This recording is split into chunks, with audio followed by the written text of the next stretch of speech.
travelers, and welcome back to the Library of Legend. I am, of course, Jack Tarlad, and this is Read and Roll, the show where we bring on an unsuspecting guest to play through one of our fighting fantasy choose your own adventure game books.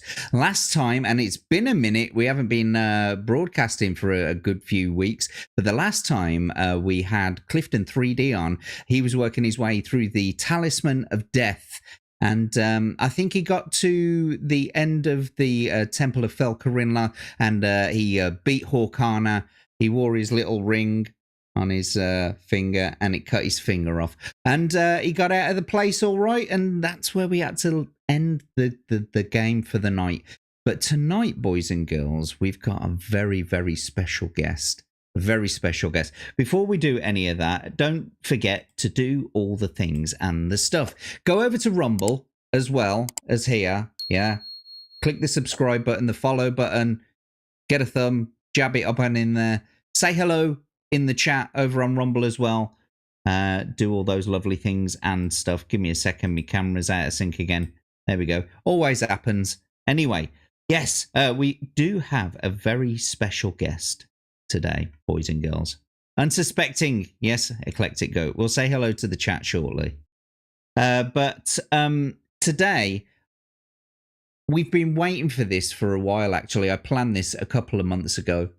And we've been actually waiting for a perfect night that this guest can come on.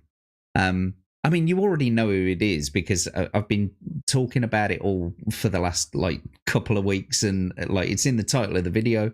But nevertheless, one of the biggest contributors to our little show that we have going on here, one of the biggest contributors, and I thought, wouldn't it be nice if he was able to come on himself? You know him, you love him, he's in the chat every time we do one of these, and he gets mighty upset if he misses one. It is, of course, CrimsonShadow. Welcome in, Crimson. How you doing, buddy? Good, thanks. All right, troops. Yeah, and we have got a little bit of a technological barrier today because Crimson joins us from his phone. So usually we get the adventurer to roll the dice. We're not going to be doing that tonight. I'm actually going to be rolling the dice. So the amount of times that people are going to say it's rigged in the chat, it's going to be phenomenal. Aye. It's just because I don't have a bashing desktop yet.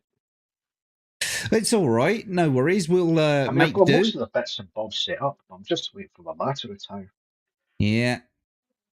Well, you'll be able to join us again, hopefully, on a future episode, because there's no saying that you're going to get through any of the books, but you do know the books pretty well, don't you? Well, I've retained some knowledge from a few of the other adventurous times, and I did play Forest of Doom back in high school because my English teacher, Yeah. shout out to you, Mr. D, had the book. And so, yeah, you've been playing them since you were a wee nipper then.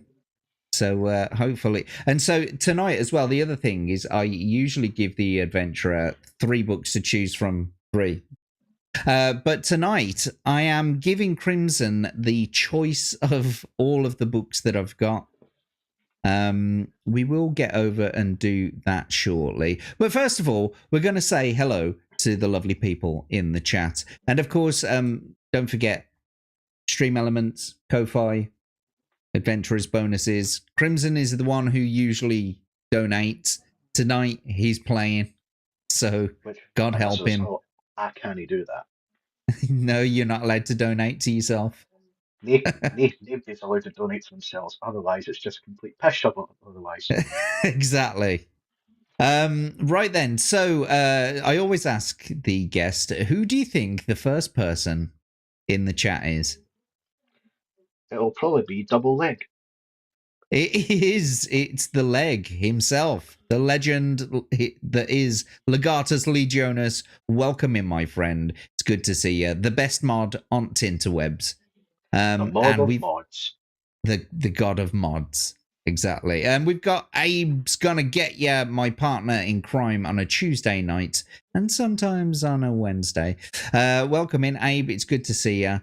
Who else we got here? We got the eclectic goat. Evening all, she's saying. Welcome in, goat. Goaty Hello, goat McGoatface. darling. Yeah, it's good to see ya. Abe, she says. Or is And how that you doing, good sir? ah? Yes, goat. Unsuspecting. Have you been roofing people to get them on the show now, Jack? Sometimes. Sometimes, yeah. Jackson and I were discussing it in the past, but I was just waiting for some annual leave time to be approved, and lo and behold, we've got the last 2 weeks of me off, and as a result, here I am. Here you are. Finally, the shadow has come back to read and roll. Yes. We've got Wendy here as well. Welcome in, Wendy. It's good to see you. I hope you're doing well. You've recovered from our show on Tuesday night. Right, Wendy. And hey, Ricky boy, how you doing? there he is. Yeah, it's our boy Rick. How you doing, buddy? Brother Rick. See, they're already saying it. He's no doubt here to piss Abe off again. That's a Monday night when he buys his way to the top. He's always pissing Abe off. When will we see the rules rewritten and such blatant rigging like, say, chat battle? Well, the rules are going to be changing on chat battle. Don't you worry about that. Broke till next week, or I'd pay to defeat Crimson's game. I knew you still had a bony pick with me. You're pissed off because I kept foiling your attempts to fuck Abe over. Rick's saying, Eclectic Goat, I've been told by my hobby of inflating farm animals with helium is odd. I say whatever floats your goat. Dad jokes. Love it. Right then, we said hello to everyone. So... I'm sure Mayor will come in later. Hopefully Yanni does. Yeah, I mean, maybe we'll get a raid. Might get Rafe, Tom and Smooth, 'cause I know they were fucking had quite the reaction. Really? I remember Smooth was like, ooh, and Tommy was like, fuck yeah. Awesome. Well, I'm glad to hear that. Hopefully they'll be along a bit later. Sorry. Right. So, as I said, I usually give you 3 books, but today I'm giving you the run of the entire library that I've got so far. So, the books that you could choose from are The Warlock of Firetop Mountain, The Forest of Doom, City of Thieves, The Cavern of the Snow Witch, House of Hell, Talisman of Death, or The Vault of the Vampire. I think I'll start with The Forest of Doom. The Forest of Doom, indeed. The Forest of Doom. Doom. Doom. Doom. We're doomed. Shun the non-believer. Shun. Oh, if you want to put it in Scottish terms. Shut the wee cunt. Shut up. You know the microphone in that headset that you use in that Bluetooth thing? Is it in the actual earbuds, or are you able to make it come closer to your mouth? Do you hear me through the phone speaker? Oh, I don't know about changing it now, mate. Not right in the middle of the... Does the phone speaker receive the audio, or is it actually coming in the bits? Because I'm still thinking. Well, I can hear you. It's just a wee bit quiet, that's all. I know. I'm just trying not to be too loud in case Mr. Superhero Dad hears it. Right, okay. He can hear perfectly well when he fucking wants to. Goat saying, wait, is this the one I did? Yes, you did do this one. You're not the only one who's done it, Goat. Abe's done this book. He has. And, who else has done it? I can't remember his name. Vagabond. Vagabond, that's it. He kept going north. Aye, he kept going north and missing the right spots to get the base pieces of the what's his name? Gillibrand's Warhammer. That's right, yeah. Gillibrand's Warhammer. Miss, aye, his kill every cunt hammer. Wendy is saying, "Holy smokes, I'm the only one in the Rumble chat now. So why don't you all go Ah, over?" do you like my do you like my sexy voice, Rick? Is he getting off on your voice? Finally, he gets to hear you properly. I just says chat. If you wouldn't mind going all over to the Rumble chat and saying hello and keeping Wendy company over there. Well, would you believe it, mate? Abe's already donated $5 dib dobs to you. What a nice man he is. He says, as you canny donate yourself, and Rick's a wee broke bitch. This one's for Shada, for the North.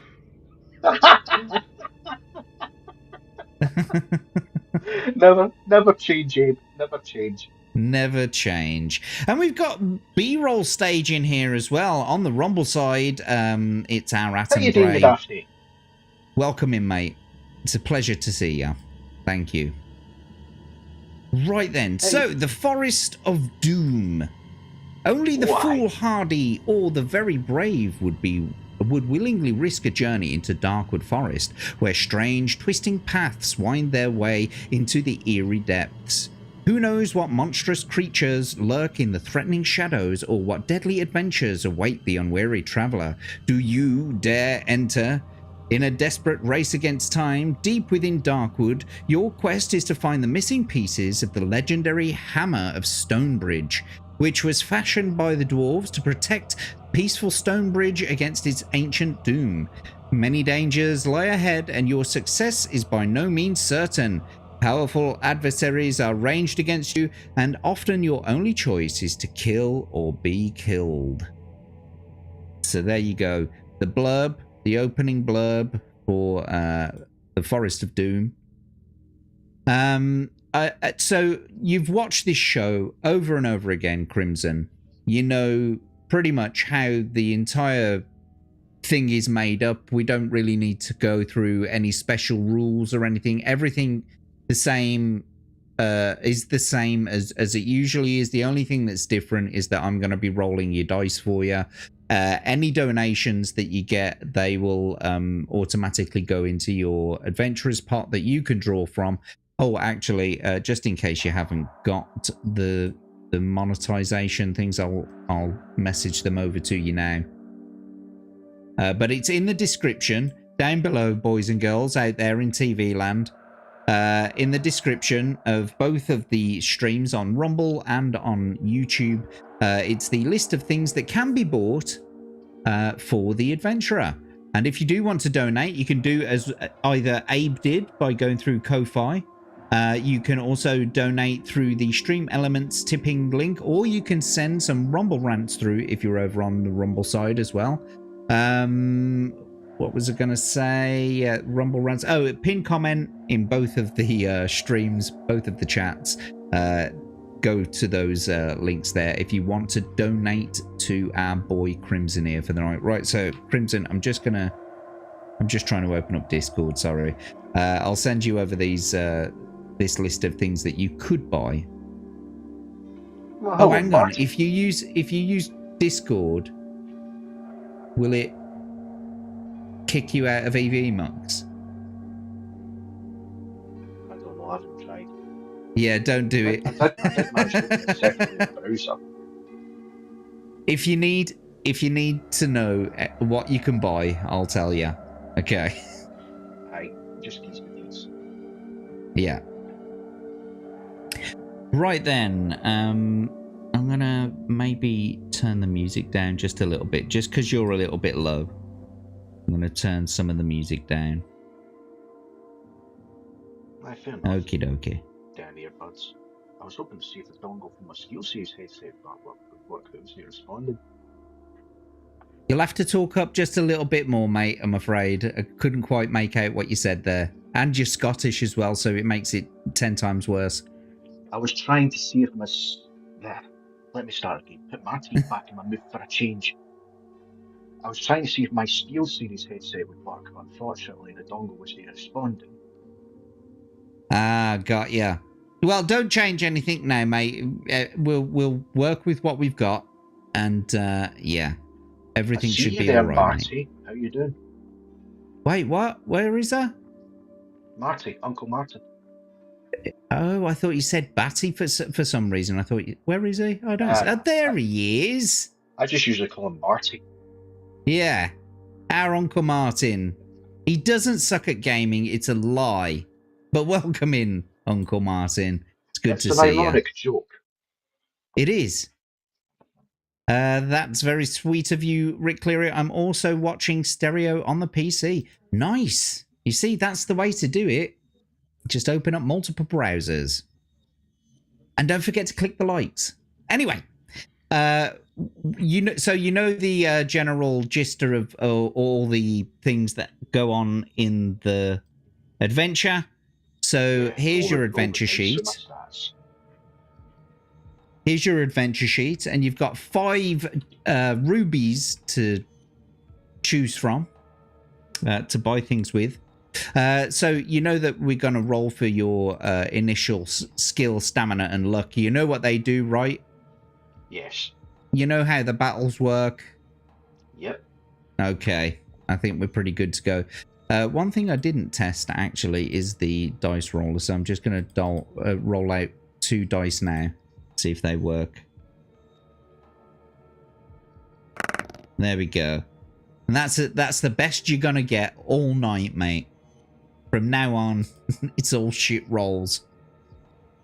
Fucking better not be. I've been sitting right then. I think I deserve a bit of luck. So I guess we're going to do it then. We're going to roll for your stats.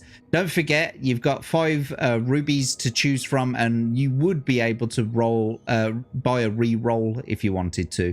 Don't forget, you've also got those lifelines, the Ask the Audience, Phone a Friend, and Backtrack. As you go through the adventure, I'm going to be keeping a track of all the paragraphs that you go to. And so if you don't like a choice you've made, you can always go back. Oh, what was that? That is a tip of £10 from Rick, saying, as Jack is rolling the dice, I'll let Jack choose whether Shadow gets goodies or spawns an enemy. No, I think it would be better if you chose, Rick, what it is. I thought you choose shipwreck.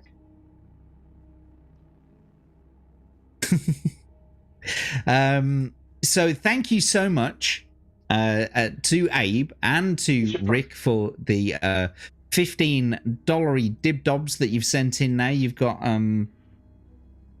15 so far. You should probably save your dodge to try and fuck over Abe again, Rick. Go is saying, I'm listening, but I'm also going to be making supper. So, Jack, you will just have to imagine me making naughty comments and teasing you. That's what I imagine all the time, even when I'm not streaming. That's what I imagine, is you're just sending me naughty comments.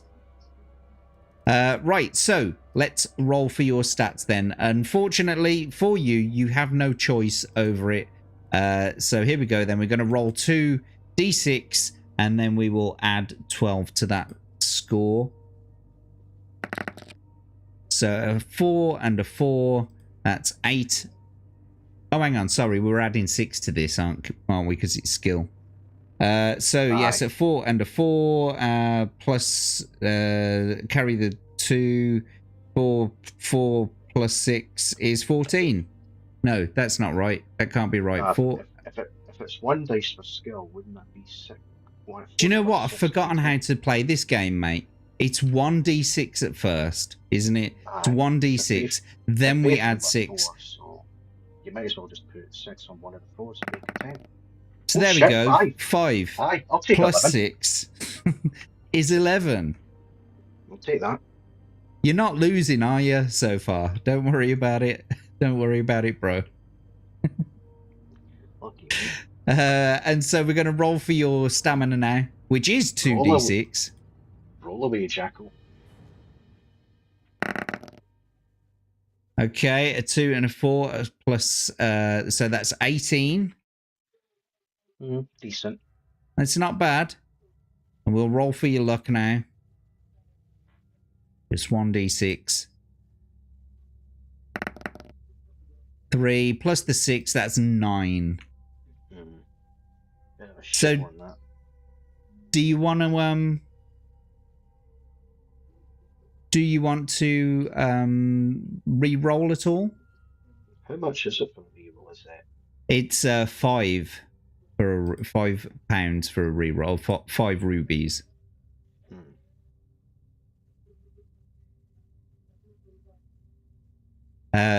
Eclectic Goat is saying Jack has never gotten over the first time I made a comment about shower thoughts. Rick is saying I'll be silent and let Shadow choose how to spend his shekels. Oh, okay. So he's definitely not spawning an enemy for you right from the get-go. Or maybe he's just wanting to fuck over Abe instead. Maybe. And Natty McBatty is here. Welcome in, my dear. Mind you, he has tried Yeah, to dick Tomby in the past. What's that? He has tried to dick Tomby in the past, though. I think he has. Maybe, who knows? We'll see what happens a little bit later. But Natty McBatty is giving us words of encouragement here. Don't fail, she says. And may the rolls be in your favour. I'll do my best, Natty. I know this book pretty damn well, so hopefully I should get there without needing to go into many fights. Hopefully. So, I guess we'll get into it then. You've got 10 provisions. Each provision gives you 4 stamina back. Did you want to re-roll? I'll give one re-roll and more go for the luck. So you want to try and re-roll again for the luck? Yeah. Okay. If you roll less, then I'll let you keep the score that you've got now. Cool. Okay. So let's just take away 5 from your pot then. And we will re-roll for your luck. Here we go. 1d6. It was exactly the same. Damn it! Do you know what? We're going to roll again. What the? Rigged. You rigged bastard, man. Stop rolling free. There we go. That'll do, won't it? 5 plus 6. I'll take 11. There you go. So 11 initial skill, 11 stamina, and 11 luck. Yeah, one and done on the reroll. That's the way we do it. Right then. So we better get into the book. Let's fire away. My mouse seems to be playing up. Doesn't want to roll. Aye, the mouse can be a bitch at times. Yeah. Sometimes I have to use one for luck. Oh, that was another thing. We've got to choose your potion. Oh, right, the potion, of course. So you can either have a potion of skill, potion of strength, or a potion of fortune. I'll take the fortune potion. Of course, that's the best one. You never know when I might need it. You never know, mate. You never know. Plus I could just spend some rubies to buy a standard potion later on. Exactly. As you know, there is one true way through Darkwood Forest, and it will take you several attempts to find it. Make notes and draw a map. I don't suppose you're going to be drawing a map, are you? I'm kind of shite at drawing maps. I'm not a fucking cartographer, you know. Anyway, this map will be invaluable for future adventures and enable you to progress rapidly through unexplored sections. Not all areas contain treasure. Many merely contain traps and creatures, which you will no doubt fall afoul of. There are many wild goose chase passages, and while you may indeed progress through to your ultimate destination, it's by no means certain that you'll find what you're searching for, as Vagabond found out multiple times. The one true way involves a minimum of risk, and any player, no matter how weak on the dice rolls, should be able to get through fairly easily. May the luck of the gods go with you on the adventure ahead. Okay. Well, Vagabond's welcome to use this stream as a reference. Exactly. That would be perfect for him. I love your confidence as well, Crimson. Well, I try to absorb as much knowledge as possible. my short-term memory might be as good as a trapdoor in a canoe, but my long-term's pretty damn good.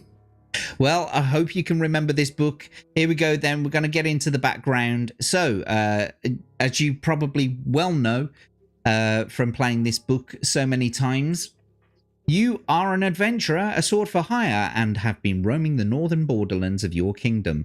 Having always spurned the dullness of village life, you now wander the lands in search of wealth and danger. Despite the long walks and rough outdoor life, you are content with your known destiny. The world holds no fears for you, as you are a skillful warrior well practiced in the art of slaying evil men, beasts with your trusty sword. Not once during your last 10 days have you, since entering the northern borderlands, have you set eyes upon another person. This does not worry you at all, as you're happy with your own company and enjoy the slow sunny days hunting, eating and sleeping. It's evening, and having feasted on a dinner of rabbit spit roasted on an open fire, you settle down to sleep beneath the sheepskin blanket, and there is a full moon and the light sparkles on the blade of your broadsword skewered into the ground by your side.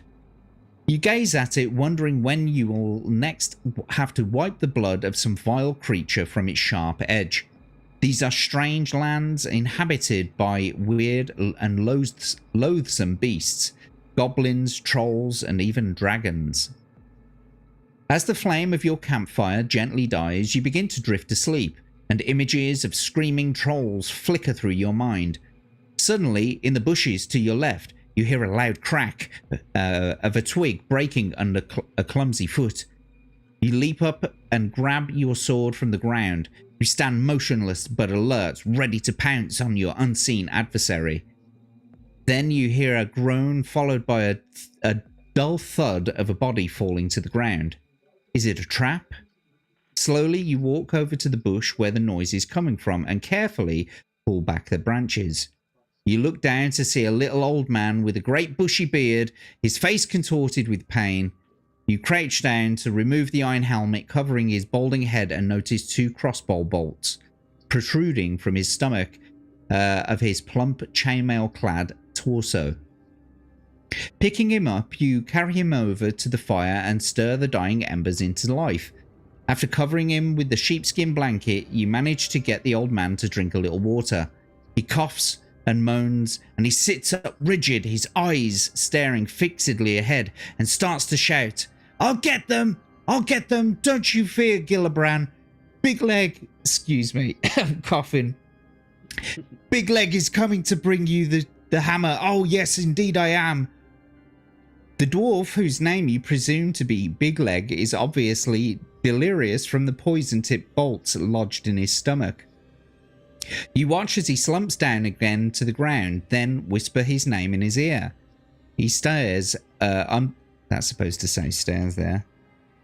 His eyes, no, yeah, there you go. His eyes stare unblinkingly at you as he again starts to shout, "Ambush! Look out! Ambush! The hammer! Take the hammer to Gillibrand! Save the dwarves!" His eyes half close and the pain seems to ease a little. As the delirium subsides, he speaks to you again in a low whisper. "Help us, friend. Take the hammer to Gillibrand. Only the hammer will unite our people against the trolls. We were on our way to Darkwood in search of the hammer, ambushed by the little people. Others killed. The map in my pouch will take you to the home of Nostromo, the master mage in these parts. He has great magics for sale to protect you against the creatures of Darkwood. Take my gold. I beg you to find the hammer and take it to Gillibrand, my lord of Stonebridge. You will be well rewarded. Big Leg opens his mouth to start another sentence, but nothing comes out except his last dying breath. You sit down and ponder Big Leg's words. Who's Gillibrand? Who is Nostromo? What's all this fuss about a dwarvish hammer? You reach over the still body of Big Leg and remove the pouch from the leather belt around his waist. Inside you find 30 gold pieces and a map. Jingling the coins in your hand, you think of the possible rewards which await you just for returning a hammer to a village of dwarves. You decide to try to find the hammer in Darkwood Forest. It's been a few weeks since your last good battle, and what's more, you are likely to be well paid for this one. With your mind made up, you settle down to sleep, and having taken back the sheepskin blanket from poor Big Leg, in the morning you bury the old dwarf and gather up your possessions. You examine the map, you look up at the sun, and you find your bearings. Whistling merrily, you head off south at a good pace, eager to find this man Nostromo and see what he has to offer. Now turn over. I'll make Right, let's sure get Gillibrand gets his hammer back, Big Leg. I promise. There you go. You Big Leg, big old promises there from Crimson, and I reckon he will. You know, I'm pretty sure you're going to do it. The rigging is strong with this one, says Rick. It's rigged everywhere he goes. Rigged for his pleasure, indeed. The only thing better than teasing Jack. What's that? Sorry, Crimson. Sorry about that. Maybe Rick should give this a go. Yeah, maybe we could get him on one day. Maybe. The only thing better than teasing Jack with innuendos is watching you do it. Yes, Abe is a master innuendo person. There we go. Why do all of Shadow's maps all lead to the red light districts of Amsterdam? I've not even been to Amsterdam, mate. I I have. go to the Netherlands. Oh, you have you? Yeah, I go there all the time. It's cheaper than taking a bird out. Like when you take someone out nowadays, you often spend upwards of 240 odd quid, and you're not guaranteed a shag. But you go to Amsterdam, you spend like 100 quid on the flights there and back. You don't need a hotel for the night. You just, you know, go there, spend a penny, and come back home. It's cheaper than going on a date, and you're guaranteed a shag. True. And if you're going to, and if you're just going to be a nice, say, an arcade bar, you're going to wish you guaranteed a cigar. There you go. Yes, so it's been such a long time since I've done this. My throat is not used to the voice acting, so I choked a little bit there. No worries, take your time. Aye. So yes, third leg. Yeah, Wendy's looking at me in shame now. I have no shame. What can I say? Yeah, but who the fuck wants them, mate? I wonder how many processes would it take to change a light bulb? Go on. Two. One to run around screaming, "What did I do?" and one to shag the electrician. Indeed. Right then, so you've got your stats rolled, 11 skill, 18 stamina, and 11 luck. You've got a potion of fortune, you've got 10 provisions, and you've got 30 gold now from good old Big Leg. So I'm just adding that to your adventure sheet.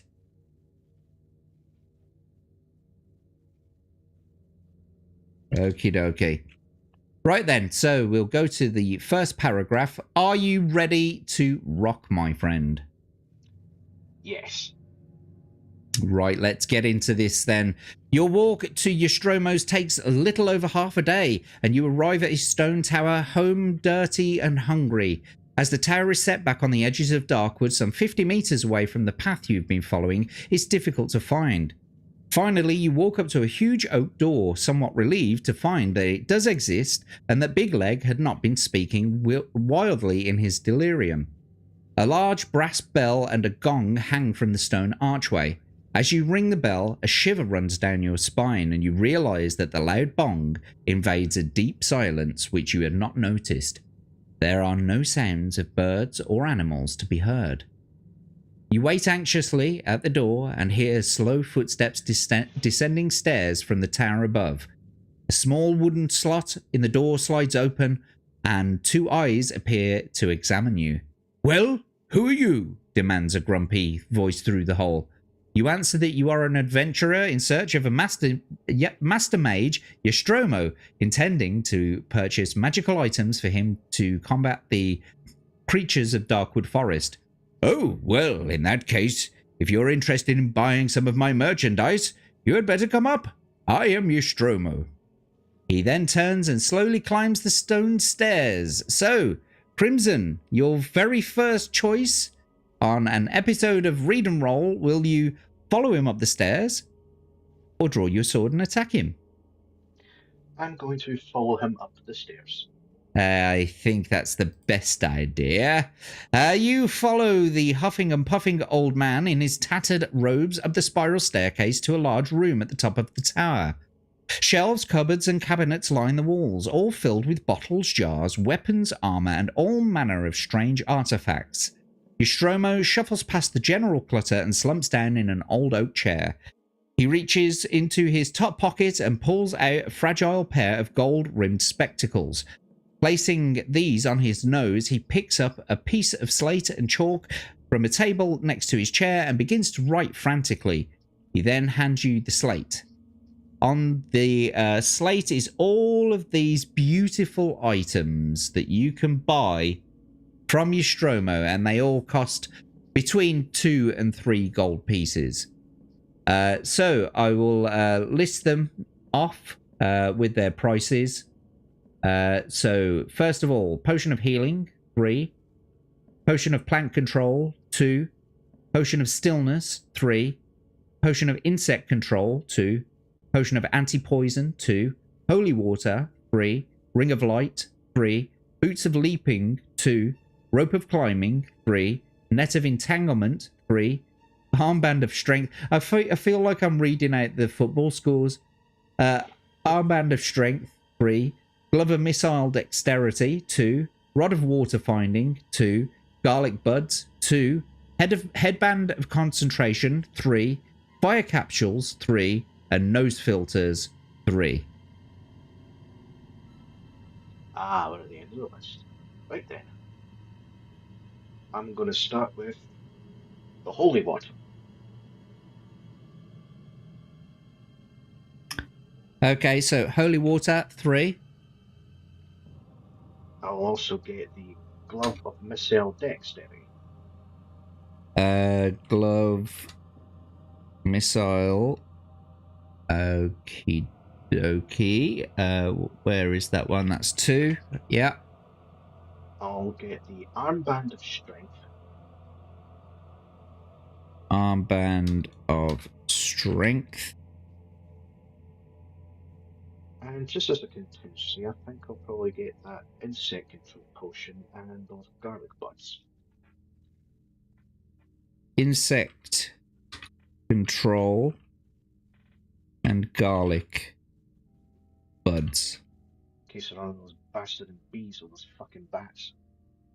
So Garlic Buds are 2. And Insect Control is 2. Are you sure that's all you want?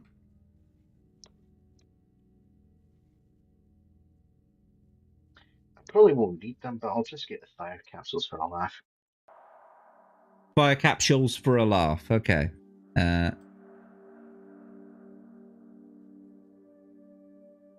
So that's 3. So 15 is your total. You've got 15 gold left. Actually, So, change my mind. I won't get the fire capsules. I beg your pardon. I was going to say, change my mind. I won't get the fire capsules. So you want to take away the fire capsules, I feel like Rick's trying to leave me in a trap. right?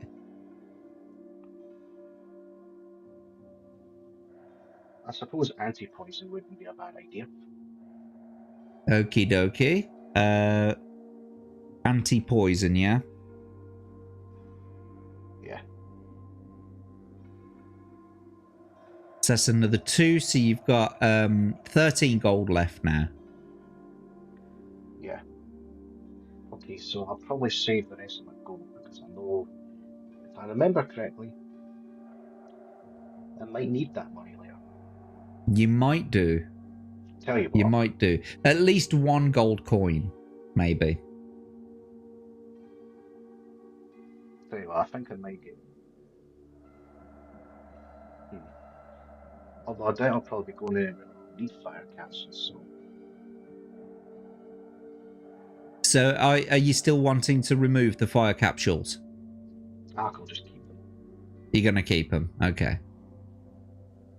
So just to give you the quick rundown then, what you've got so far is you've got the holy water, the glove of missile dexterity, the armband of it's the armband of strength, isn't it? Yeah. The insect control potion, the garlic buds, the fire caps, and the anti-poison. Yeah. Is that all? Yeah. Excellent. Right then. Let's crack on.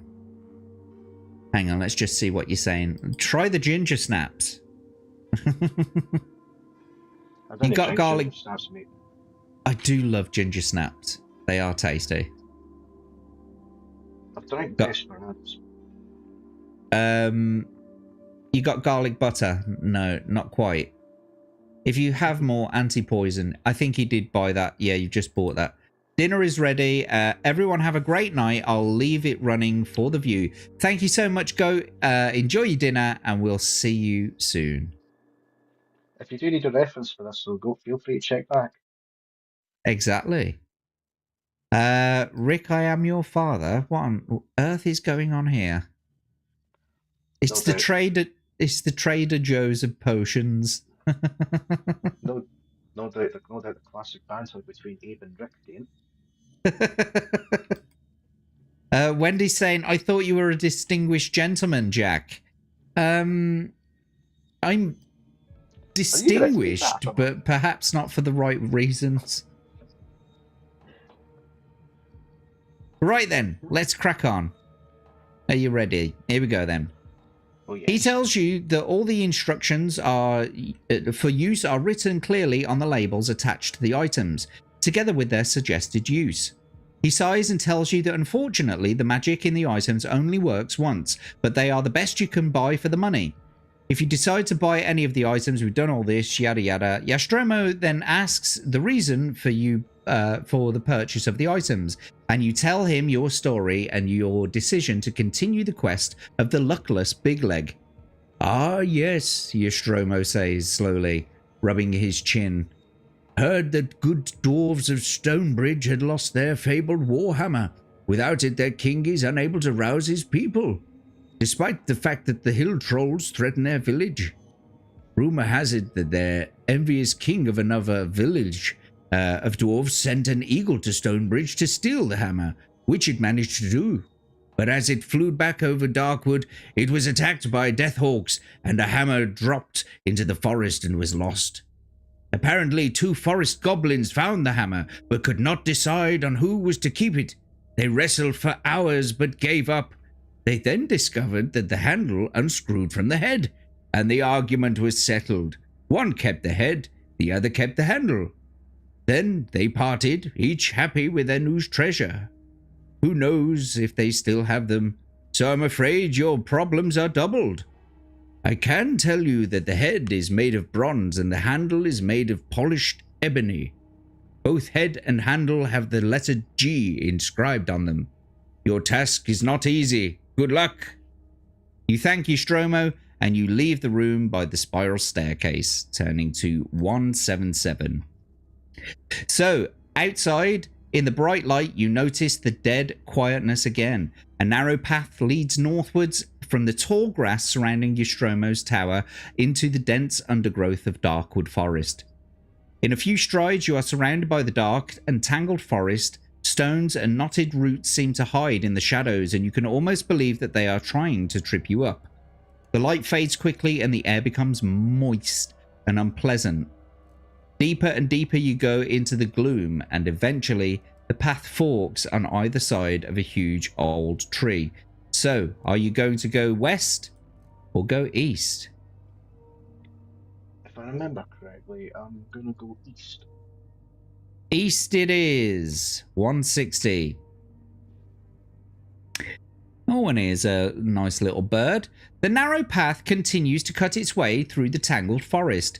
Strange animal cries and noises echo through the trees. At last the path widens to approximately a meter across.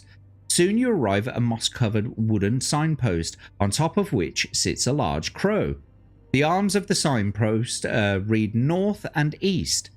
Just as you're deciding which way to continue, you hear the words, "Good afternoon." You look up in the direction of the voice and you see it's the crow looking down at you inquisitively. "Good afternoon," you reply slowly, feeling a little foolish. The crow speaks again, asking which way you're headed. You reply that you are looking for two goblins, small sinewy creatures with brown scaly skin. "1 gold piece will buy my advice," states the crow confidently. Will you pay the crow for its advice? Continue to head north, ignoring the crow, or go eastwards? I'll just ignore him and go north. Just ignore him and go north, yeah? Yeah. Okie dokie, turning to 8. Walking along the path, you hear footsteps and arguing voices ahead of you. If you wish to meet their owners, turn to 317. If you would rather hide in the bushes and let them walk by, turn to 392.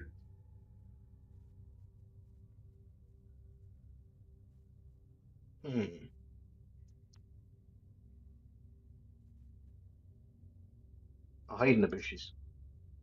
You're going to hide in the bushes. Yes, and yes, Rick, by Grabthar's G-Hammer. And do what B-Roll is saying as well. Like and repost the stream. If you're over on Rumble, of course, do all those things. This isn't your daddy's crow. Damn. Damn. Right then, so we're going to hide in the bushes and let them walk by. As you crouch in the bushes off the path, the voices get louder. Then 2 pairs of spindly legs in tattered cloth shuffle past you quickly, kicking up dirt and dust. The voices soon fade away into the distance and you step out onto the path again and press on northwards. To the left of the path, you notice a large hole in the ground with a diameter of some 3 meters.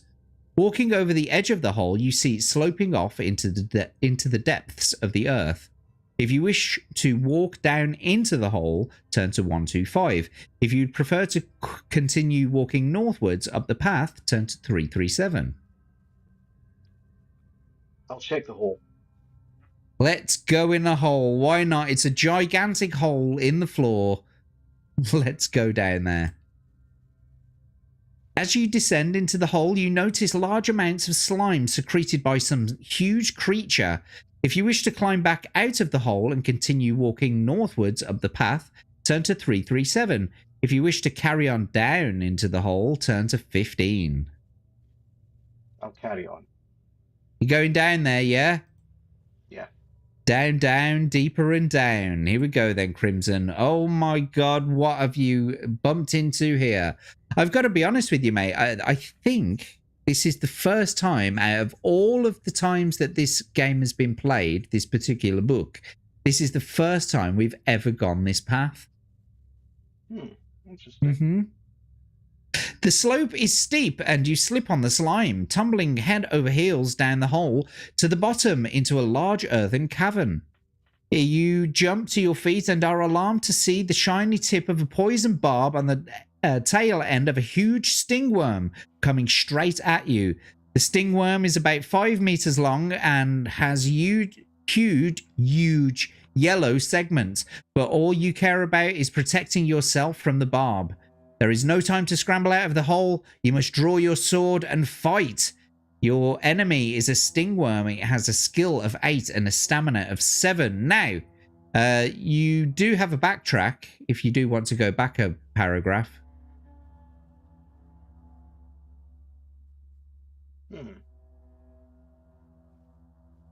Don't recall ever coming across this back when I played the book originally.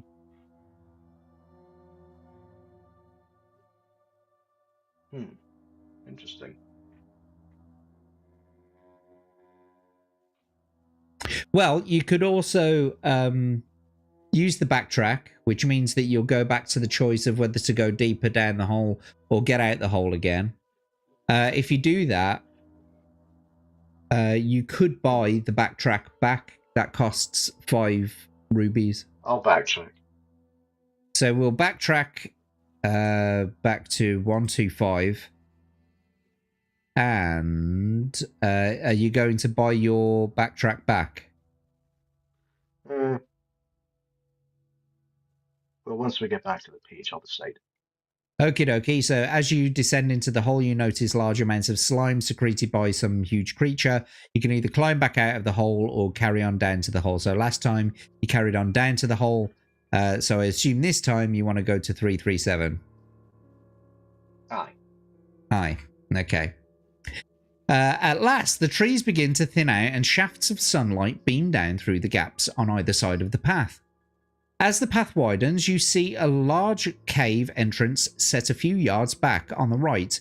If you want to examine the cave, turn to 230. If you want to continue northwards up the path, turn to 358. I'll examine the cave.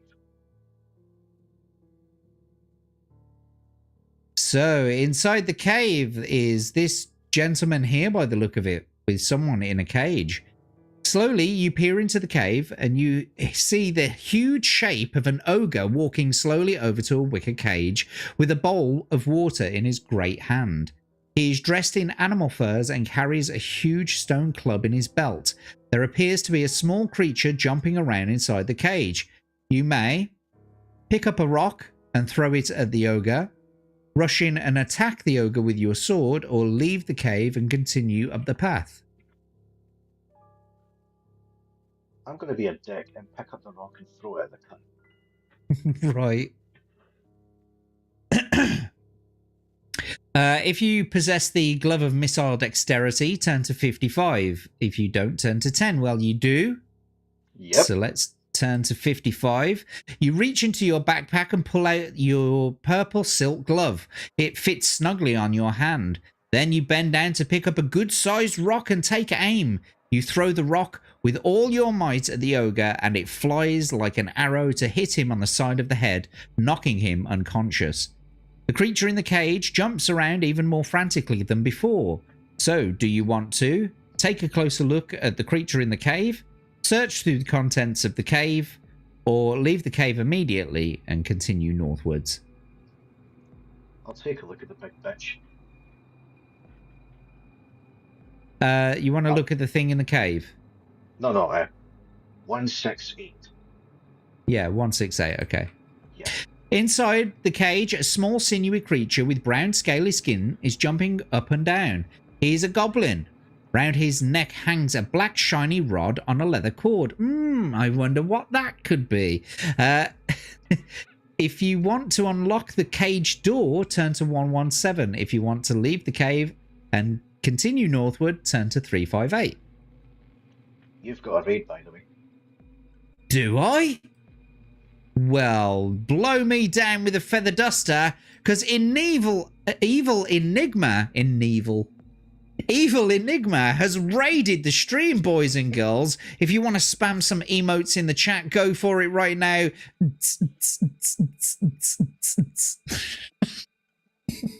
I really should make some raid videos for my channels. But thanks a lot. It's Abe in Stasis Geek's cage. I am getting images of that. But thank you so much, Evil Enigma, for raiding the stream. My brother from another mother. My sister from another mister.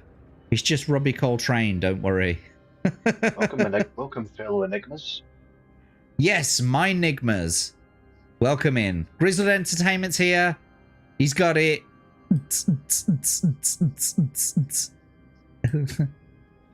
Anyway, so yes, you've I will unlock the cage door.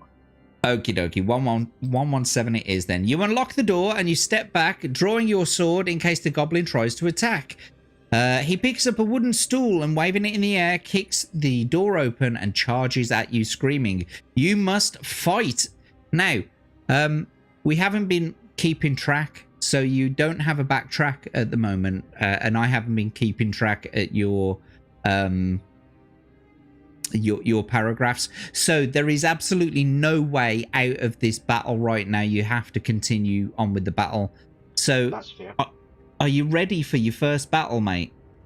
I'm ready to kick the cunt in.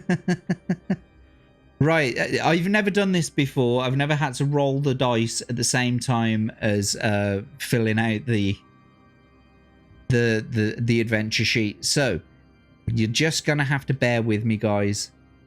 The goblin has a skill of 5 and a stamina of 4, so it should be fairly easy. Break me nice and easily. So without further ado then, let's get the battle music on. Yeah. And so we will be rolling 2d6 for the enemy. Here we go. Go. Oh, a 6 and a 5. That's a pretty big roll. That gives them 16. And here we go. 2 more die. 2 more dice. A 6 and a 6. Nice. A 6 and a 6 for you gives you 23. So you definitely win the attack round. But what's more, mate, is because you rolled double 6s, you actually do 1 more point of damage. So you brought them down to 1 immediately. Now, if you were to test your luck and you were lucky, you'd kill him outright. I'll give it 1 go. So you want to test your luck, yeah? Yeah, I'll give it 1 go. Okie dokie, here we go then. So you got to get 11 or below on 2d6.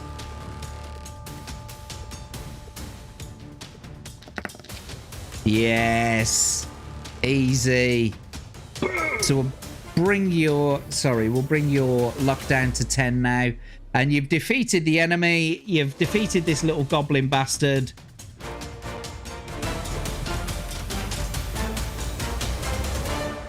So congratulations, Crimson, you did it.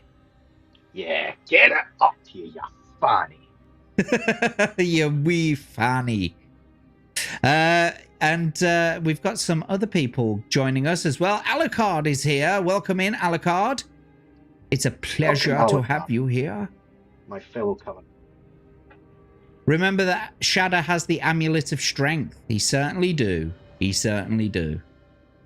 Oh, yeah. But well done anyway, Crimson. You did absolutely flawlessly there.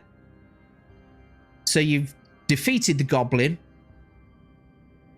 And so you won 232. Here we go. You bend down over the lifeless body of the mad goblin and examine the rod around its neck. The rod is made of ebony and there is a screw thread at one end. You are excited to see the letter G neatly inscribed at the other end of what must be the handle of the dwarfish warhammer.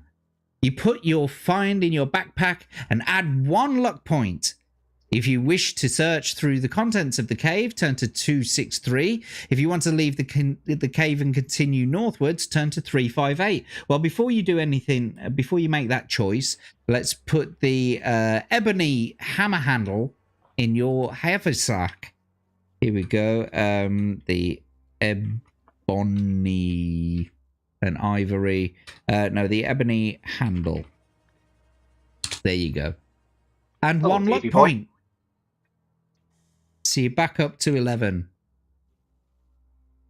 Welcome to the stream, Davy boy. Oh, is Davyverse here? Nice. Davyverse, we got CrimsonShadow on. Look, it's Crim. It's the Davy. Shadow.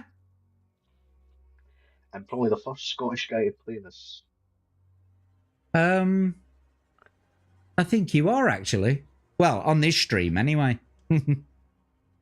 Alright. But yes, welcome in, Davyverse. It's good to see you, my friend. There he is, sending his love.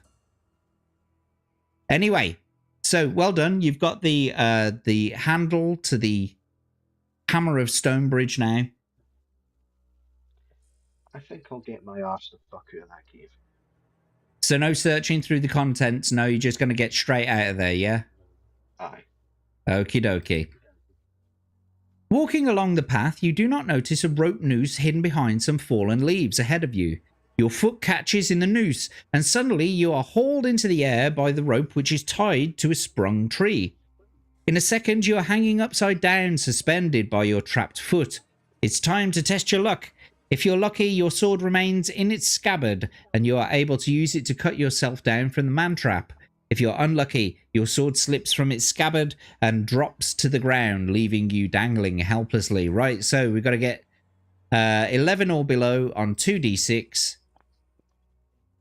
So let's roll them. Roll away, Jackie. Here they come. It's taking its sweet time. There it is. Boom. 7 is the score. Well done. You did it. So I'm just going to reduce your current luck to 10. And you were lucky, so you get to keep your sword. Let's turn to 40. You get to your feet and curse, brushing the dirt from your clothes with your hands.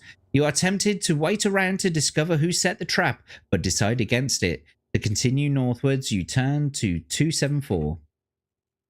You notice a knotted vine hanging down from the down to the ground from a tree on your left. You look up and see a roughly made tree house amid the branches. If you want to climb up the vine to the tree house, turn to 195. If you want to continue walking north, turn to 109.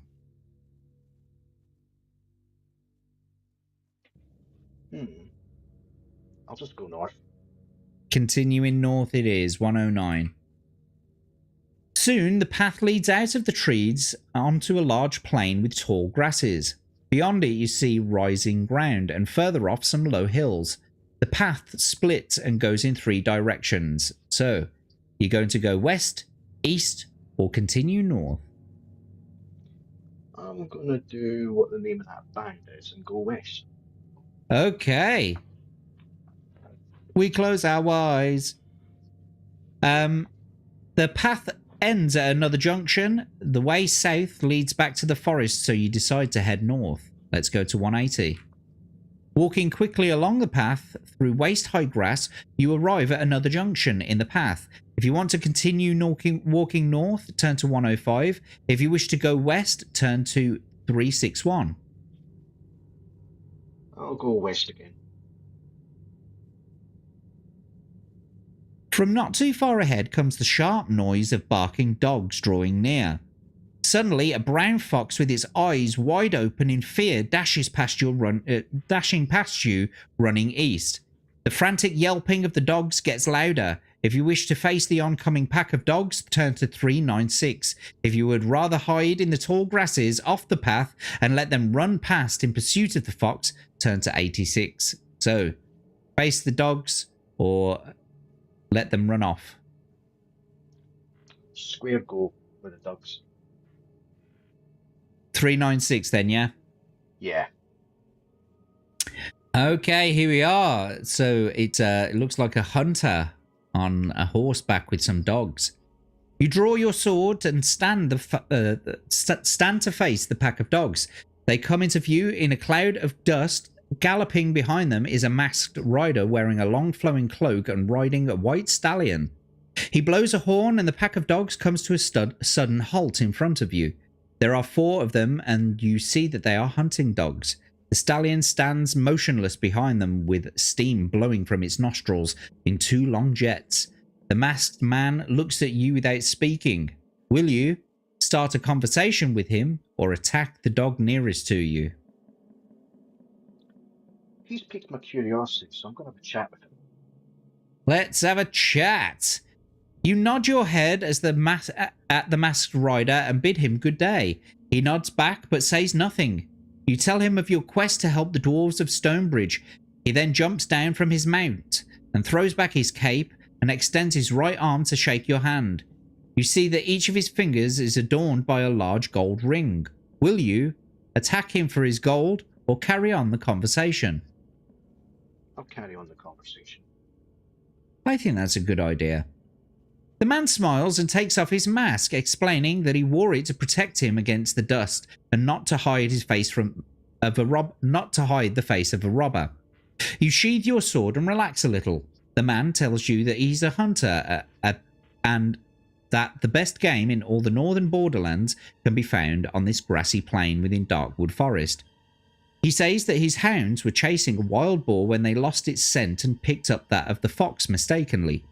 He warns you of some dangerous beasts that lurk in these parts, and finally says, and if you're going to spend the night in Darkwood, you might need some of this. He drops some belladonna into your hand and jumps back on his stallion. Then, with a sudden blow of his horn, the dogs run off east. He turns and waves to you before galloping off in pursuit of his dogs. You put the belladonna in your backpack and set off west again. Okay, so I'm just going to add that to your inventory. The belladonna. There you go. And we'll go to 208. And so, yet again, you arrive at another crossroads. The way south leads back into the forest, so you decide to ignore that, and you can either go west or north. West. Keep going west. I've heard life is peaceful there, and I make that joke every single time. Here we go then. So ahead of you, you see that the path ends at the door of a large hut made of dried mud. It has a domed roof and a single window. You peer through the window and you see a large man, dark skinned, sitting at a table in the middle of the hut. He's bare-chested and is flexing the muscles of his arms. Do you wish to enter the hut, turn to 209, or would you rather return to the junction, turning to 349? I'll enter the hut. Let's go in. Yes, Abe, west is best indeed. That neighborhood is lousy with chavs, says Atom. As you enter the hut, the big man smiles. He looks pleased to see you and starts to speak in a deep voice. Welcome, stranger. My name is Quinn, and I earn my living by my arms. Would you care for a little wager, perhaps at arm wrestling? If you wish to accept the challenge, turn to 28. If you would decline his offer and you politely refuse and return back to the junction in the path. Come ahead, I accept. Let's do it then. If you possess the armband of strength, I believe you do, don't you? Yes, indeed. You do, indeedly. Turn to 52. So, Quinn explains that he will wager some dust of levitation against an item or coins to the value of 10 gold pieces. As you sit down at the table opposite him, you deftly slip the armband of strength onto your arm. You put your elbow onto the table and lock hands with him. His grip is like an iron jaw and his dark slanted eyes are confident. His biceps bulge and he gives you the signal for the contest to begin. You start to push his arm down and are amazed at your own strength. Sweat breaks out on his forehead and you can see the disbelief and pain on his face. You push harder and force his arm down to the table in defeat. Well done, you big old man, you. Quinn stands up and walks silently to the wooden chest at the back of the hut. He lifts the lid and pulls out a small glass vial. He hands it to you and walks back to the table where he slumps in his chair looking thoroughly dejected. The dust in the vial sparkles in the light and you put it into your backpack. And you leave the hut. Outside, you walk back to the junction in the path, turning to 349. So we'll put the dust of levitation in your backpack. There you go. So I've added that. And also we'll take away the glove of missile dexterity and the armband of strength. You've used those now. Cool. Okay, turning to 349. You arrive back at the crossroads, ignoring the way back south to the forest. You may go north or continue east.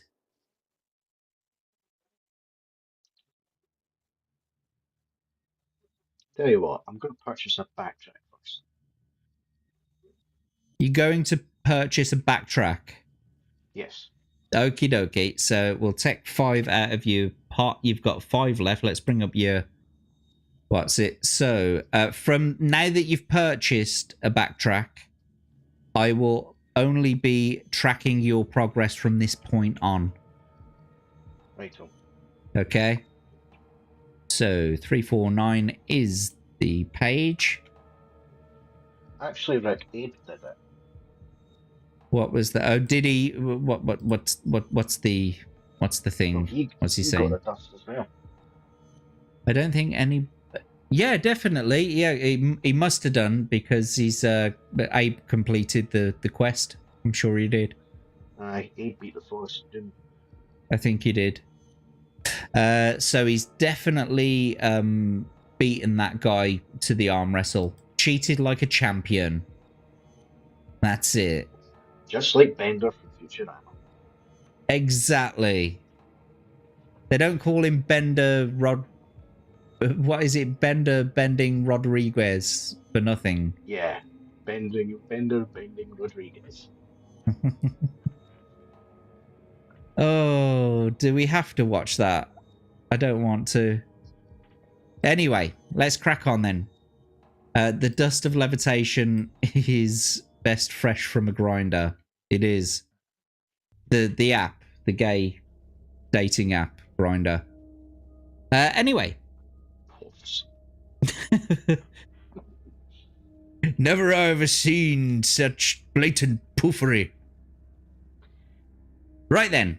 So, do you want to ignore the way... Sorry, do you want to go north or east?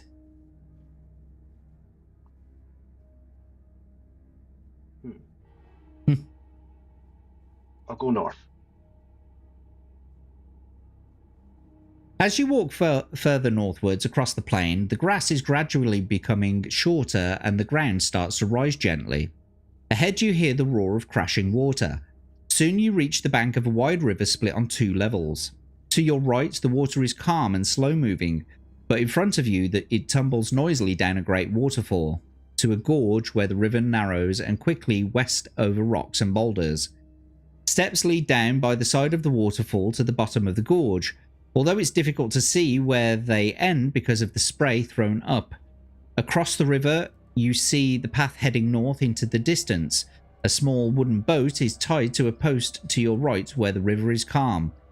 Will you walk down the steps to the base of the waterfall or row the wooden boat across the river? Sorry. Row the wooden boat across the river. I'll walk down the steps to the base. Okie dokie.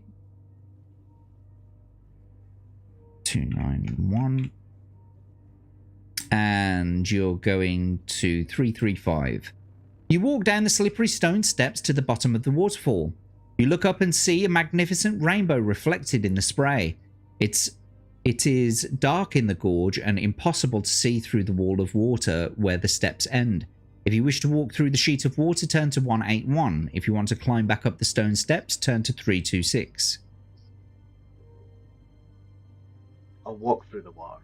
If anybody pops up, I'll cut them down. Cut him down. Here he is, look. You walk along the steps through the waterfall into a large cavern where there is a pool of still water. The steps run round the side of the pool and there is a stone table and chair on the far side. You go to the table and see fish scraps lying on it. Suddenly, you hear the noise of splashing behind you. A strange creature climbs out of the pool and advances towards you armed with a trident. His legs are like a man's, but his face and torso resemble a large green fish with bulbous eyes. His arms are like yours, but are covered with large scales. He is a fish man, and you must fight him. So, do you want to fight him, or do you want to backtrack? Fight. Okay, then. He's a Taking fish it man. like a man. He's a fish man, because every time I walk by a fishmonger's, it always smells of fish. Well, he's got a skill of 7 and a stamina of 6. So, I guess we'll get on with it then. So let's get that battle music on. And so I will be rolling the dice for you again. We'll roll 2d6 for the enemy. Here we go. The first roll of this match. And it's a 5 and a 3, which gives them 15. And then 2 more for yourself. They're coming through. A 6 and a 5. Nice. 5 and a 6 gives you 22 to their 15, which means you win the attack round and will bring their stamina down to 4. Would you like to test your luck or carry on?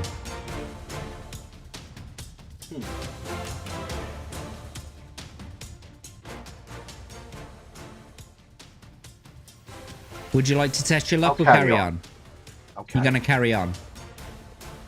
Okie dokie. Here we go then. 2d6. Here it comes. A 1 and a 2 for your enemy. Nice. A 1 and a 2 gives them 10 only. And then it's 2 for yourself. Fire away. Here they come. A 2 and a 6. Nice. So a 2 and a 6 gives you 19 to their 10. You won the attack round again. And we'll bring their stamina down to 2. Do you want to test your luck or carry on? Carry on. Okie dokie, here we go. 2 more d6 for the enemy. A 3 and a 1. That gives them 11. And then it's 2 for yourself. Fire away. A 3 and a 4. I think we've done it. That's done it. 18 for you against their 11, which means you win the attack round. You've won the battle. Well done again, buddy. Dead as a dodo. Dead as a fish man. Indeed. Well done. You did it. You are unstoppable, my friend. So we'll turn to 162.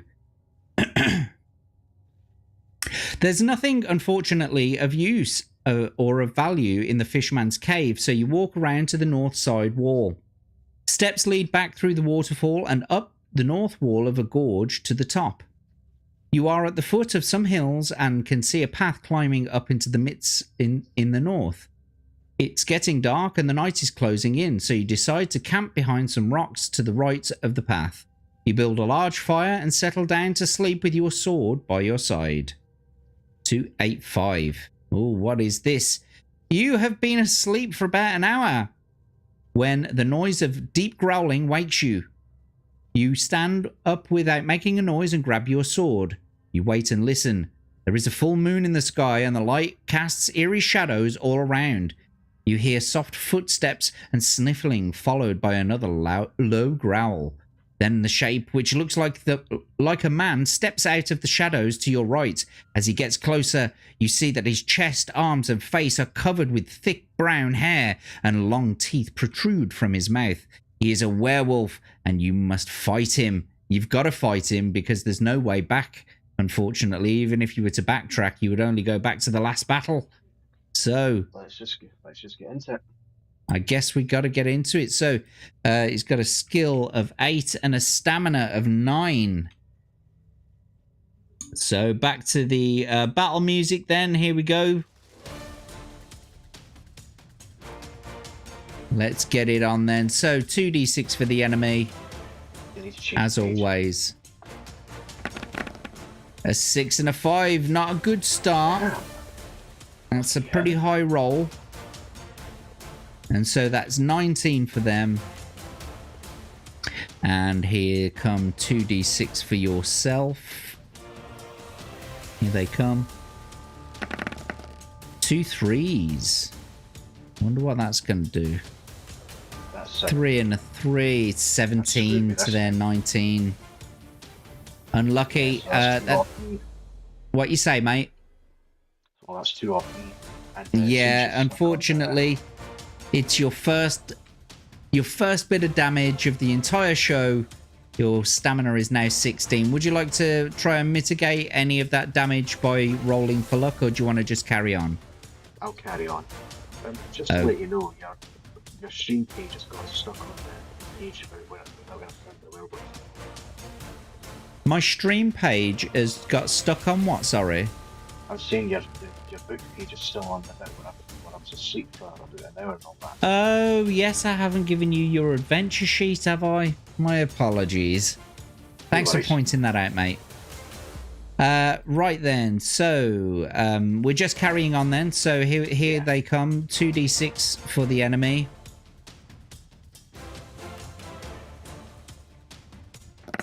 So a 1 and a 3. Much better. That is much better. Gives them 12. And here come 2 for yourself.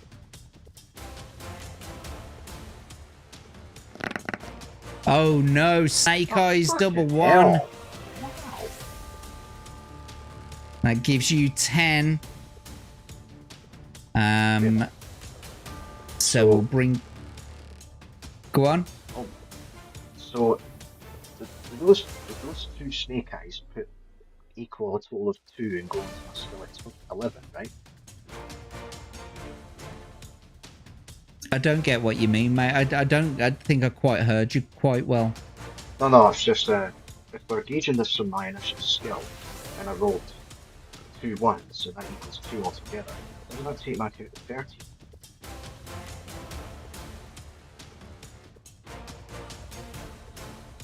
Oh, do you know what? I'm an idiot. I was looking at the wrong one. Well done! You won the attack round. Aye, it's just my math knowledge came into play this. Someone's just donated. Give this man some options, says Abe. He's just donated $5 dib dobs, so there's another 5 in your adventurer's pot there. Thank you, Abe. So yes, thank you so much to Abe for the $5 dib dobs. You've got some options now. So let's just take this down a second. It's going down to 7. Yes, right. So do you want to test your luck or carry on? Let's carry on. Okie dokie. Right. 2d6 for your enemy. Here they come. Oh, a 6 and a 4. 19 Sti- again. Yeah, still a bit high. 18 is the score right now. 2 for you. We'll get something decent. That's better. Oh, fuck. He's definitely getting pumped this time. 22 is your score. You win the attack round and we'll bring their stamina down to 5. Test your luck or carry on? Carry on. Let's go then. Here they come. 2d6 for the enemy. A 5 and a 5. Gives them 18. Not 18, sorry. Keep forgetting skills 8, not 9. It's stamina this thing. And here they go then. Is 2d6 for yourself. A 1 and a 5. Gives you 17 to their 18. Unlucky. Got me there, you lucky bastard. Yeah, and so we'll bring your stamina down to 14. Do you want to test your luck or carry on? Let's carry on. Okie dokie. Here come the 2d6 for the enemy. A 6 and a 1. That's pretty much... yeah, there you go. It's not too bad. 15 is their score. And here come 2 for yourself. A 5 and a 4. That's done it. Gives you 20. Yes, indeedly. You've won the attack round and we'll bring their stamina down to 3. Test your luck or carry on? Carry on again, my wayward son. Here we go then. 2d6 for the enemy. That is a 2 and a 3. 2 and a 3 gives them 13. And here come 2d6 for yourself. A 1 and a 5. Giving you 17 to their 13. Well done. You've won the attack round. They've got 1 stamina left. Just 1 left. Do you want to test your luck or carry on? I'll give the luck another go and try and finish it off. You want to test your luck now? Yeah. Okay then. 1d6 it is. Oh, no, it's not. Excuse that dice. I'll keep that one. 6. No, we won't. We'll roll it 2d6 together. Here we go. 6 and a 1. That'll do it. Well done. You were lucky. So we'll bring down your current luck to 9. And it means that you've done 1 extra damage to the enemy, which means that you've won the battle. Yeah. That's how it's done, mate. Congratulations. You've won the battle against the werewolf. Adios, werewolf, you funny motherfucker. And we'll turn to 388 shortly. I just want to see what you guys are saying in the chat. B-roll saying, I hear you're a furry now, Uncle Martin. How did you get into that sort of thing, Uncle Martin? I think one of my mates once used the term fur bag. AB's so nice. He'll... Sorry, what did you say, Crim? I was saying that's something we say back in high school. Is it? Abe is so nice, he'll blow your dice and pay you for the pleasure of doing so. He will. And thank you once again, Abe, for those $5 dib-dobs. Here they come. Here they come. All the accusations. Abe will blow on your dice while giving you a rusty trombone and a reach around. I can confirm. He will. And the Tempest Kingdom, just as I was about to go back over to the book, the Tempest Kingdom has raided the stream. Thank you, Hanayama-san. I hope you had a great stream, my friend. And Konnichiwa, you mad bastard. Indeed. Look who we've got. Look who we've got. It's our Crimson Shadow. He's here on the stream. Ew. Is that extended world? Or is it you? Is that what you meant? But yes, thank you for coming in and raiding the stream, Tempest Kingdom. Hanayama-san, it's good to see you, my friend. And welcome into all of the raiders. Gaming with Smoo is here as well. Yep, guten Tag, Smoo. Guten Tag indeed. Welcome in, my friend. It's a pleasure to see you. And look at all those look dancing emojis. Welcome in, guys. Right. So, Crimson, you defeated the werewolf. Let's turn to 388. If the werewolf wounded you during combat, turn to 155. If he didn't, then add 1 luck. You did get wounded, so we'll turn to 155. Okay.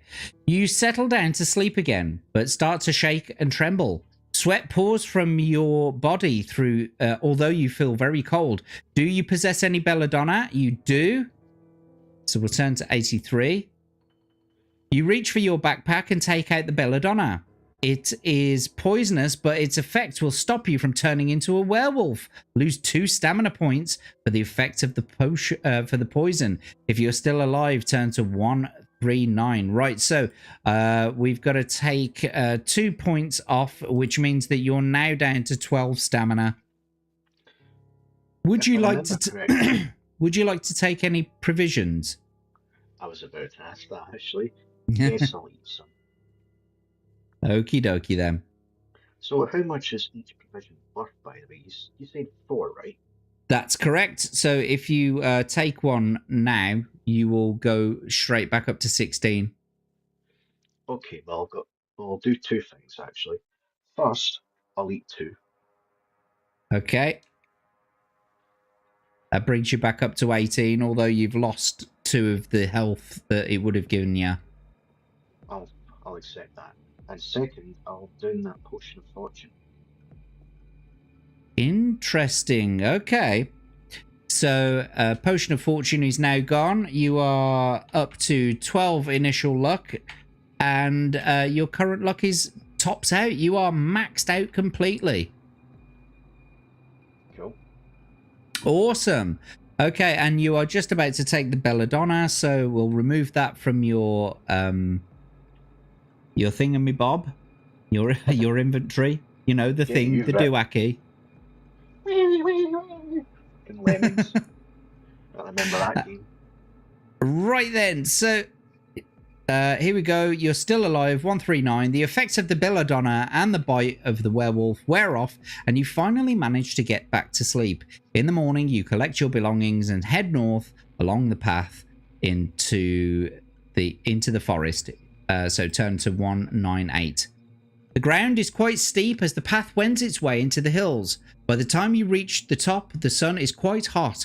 All around in the distance, you see the dark green circle of Darkwood Forest. Mist still hangs in the tall grasses behind you, but ahead you see the valley floor bathed in sunlight. All is quiet, and as you start down the far side of the hill, you see a junction in the path. You may either continue north down the hill or head east along the new branch. I'm going east. Jolly good. East it is, and I'm just going to say hello to a couple of other people. Crimson Werewolf indeed, Natty. Furry is contagious, that's correct. And do as what B-roll is saying, like and repost. And we've got the Butcher of Blaviken here as well. Unfortunately, Natty, you're shit out of luck because I cured it. Welcome in, Butcher of Blaviken. Mudcrab told me to say rigged. That's right. Thank you for the emotes. Welcome in, Butcher of Blaviken. It's good to see you. I hope you enjoyed the show. CrimsonShadow is now a were-lemming. I guess so. Right then, here we go then. So, you're going east, aren't you? Yes. The path leads along a ridge of the hill and comes to another junction. You see that the way south leads back to the river, so you decide to go north again. Okay, what are these dudes doing here? The path runs north down the hills between large boulders and rocks. You have an uneasy feeling that you're being watched. Then, from behind one of the large boulders to the left of the path, spring 2 sinewy men with long hair and beards. They are wearing animal furs and look menacing. One notches an arrow in his bow and lets it fly. Test your luck. If you are lucky, the arrow misses and flies past your head. If you are unlucky, the arrow lodges itself in your shoulder and you suffer the loss of 3 stamina points. Right, so let's get over here to the old adventure sheet, and we're going to roll you 2 dice for your luck. And you've got to get 12 or... Well, there's no point in doing this, is there? You're going to be lucky anyway. Just like there. There you go. You're lucky. Good job. Stick that arrow up your arse. Yeah, right up on in there. The men curse and jump up and down in anger at having missed you. They start to argue and push each other around. They seem to forget all about you. If you want to attack the wild hill men, turn to 43. If you want to walk past them along the path while they're still arguing, turn to 188. They're not getting away with that arrow. I'm going to kick their heads in. So 43. Yep. Okay, here we go then. So you draw your sword and charge at the wild hillmen, who stop their argument and turn towards you, screaming and wielding axes. Fight them one at a time. If you win, turn to 50, and you may escape by running north along the path by turning to 188. Okay, Yeah. so the wild hillmen, the first one has a stamina of 7. Sorry, a skill of 7 and a stamina of 5. And the other one has a skill of 6 and a stamina of 4. So, without further ado, let's get this battle on. Get your adventure sheet up. Let's get rid of these old battle scores. Roll away, my man. And let's roll away indeed. So 2d6 for the enemy to start the battle. Ooh, a 6 and a 5 starting high. Lucky bastard. Lucky bastard indeed. That gives them 18. And you have 2 dice coming up right now. Also 6 and 5. That's incredible. 22 to their 18, which means we'll bring their stamina down to 3. Do you want to test your luck or carry on? Carry on. Here we go then. 2d6. Coming right up for the enemy. A 6 and a 3 this time. Not as bad. Yeah, not so bad. It's 16 for them. And here we go. 2d6 for yourself. A 6 and a 2. That's not bad for you. You get 19 to their 16. You win the attack round again. And their stamina is now 1. Do you want to test your luck or carry on? I'll carry on. Okay, then here they come. 2d6. Here they come. 5 and a 4. Them, Rick. I'm getting the fuck out of it. What you say, mate?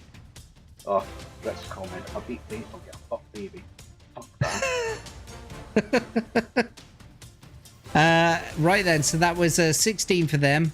And here's 2d6 for you. 2 4s. Nice. That's 19 again for you. To their 16. That's 2 in a row now. That's him deep. That's him dead. Yes, indeed. He's done for. So we'll move on to the next enemy. 2d6 for them. And this one's got a skill of 6, right? I beg your pardon. I'm saying this one's got a skill of 6, right?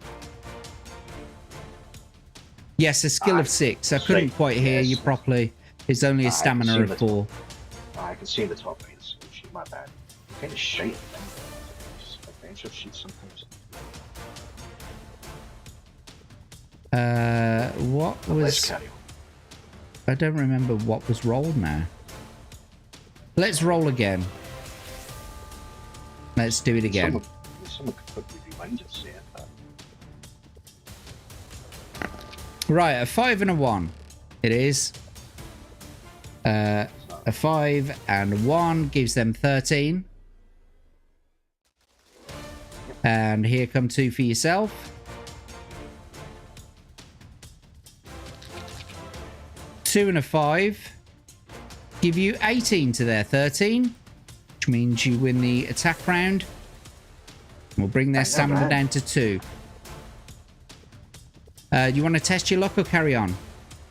I'll carry on. Okay then.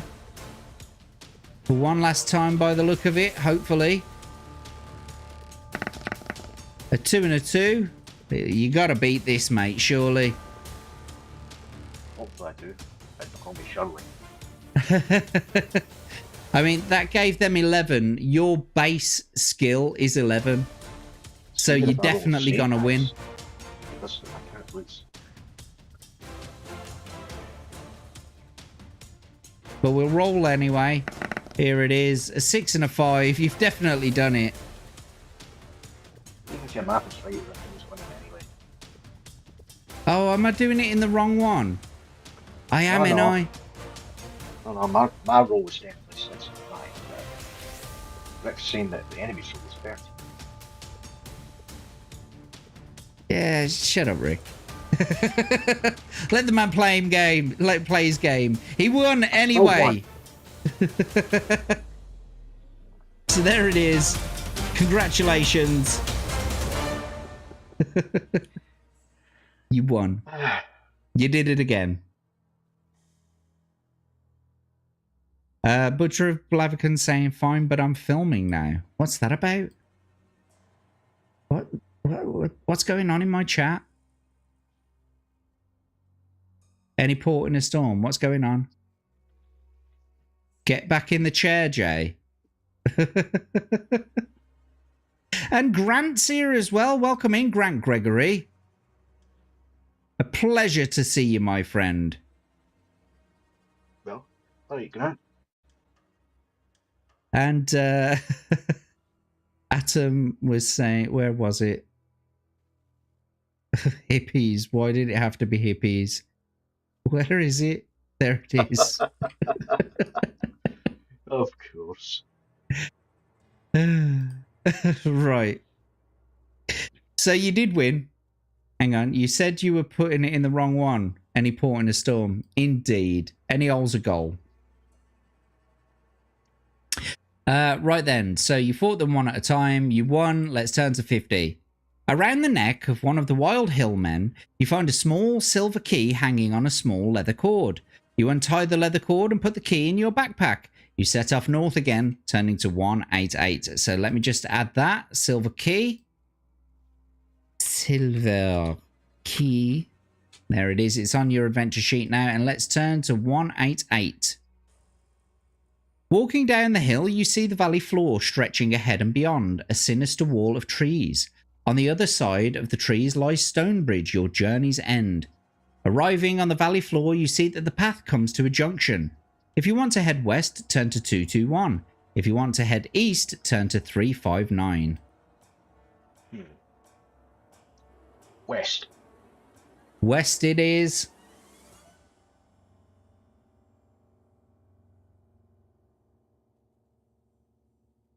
Why won't this bloody thing click?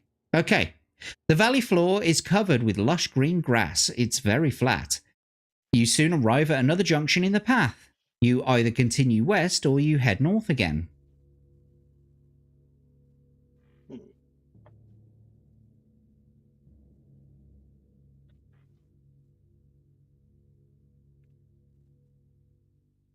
What could it be? Continue west or head north? I just need to take a drink.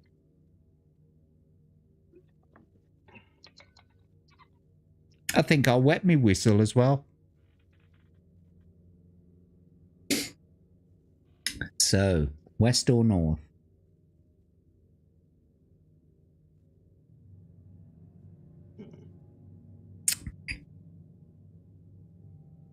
Interesting. Lovely cold coffee.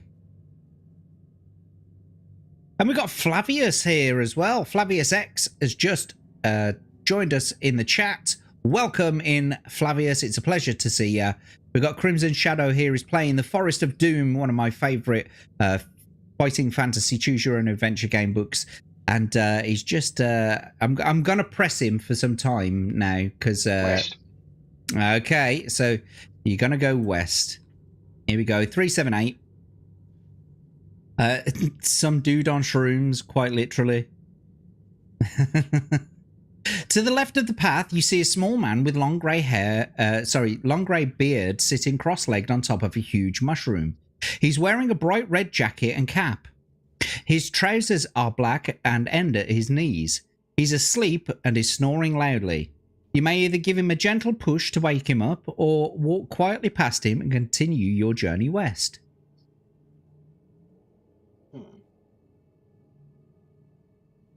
I'll just walk past him.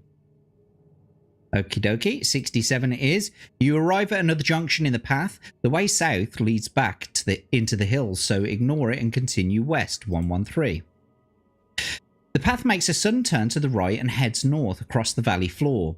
To the left of the path, you see a large pond with a small wooden hut with a thatched roof by its edge. If you want to investigate the hut, turn to 324. If you wish to ignore the hut and continue north, turn to 149.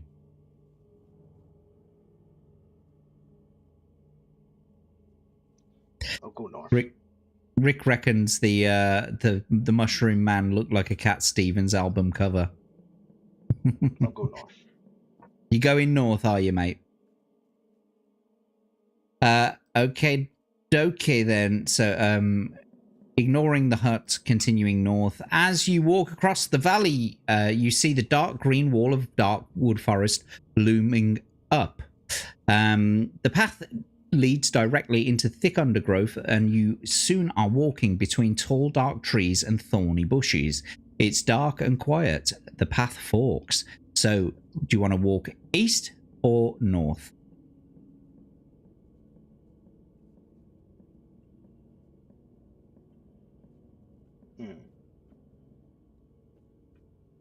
Actually, can I backtrack?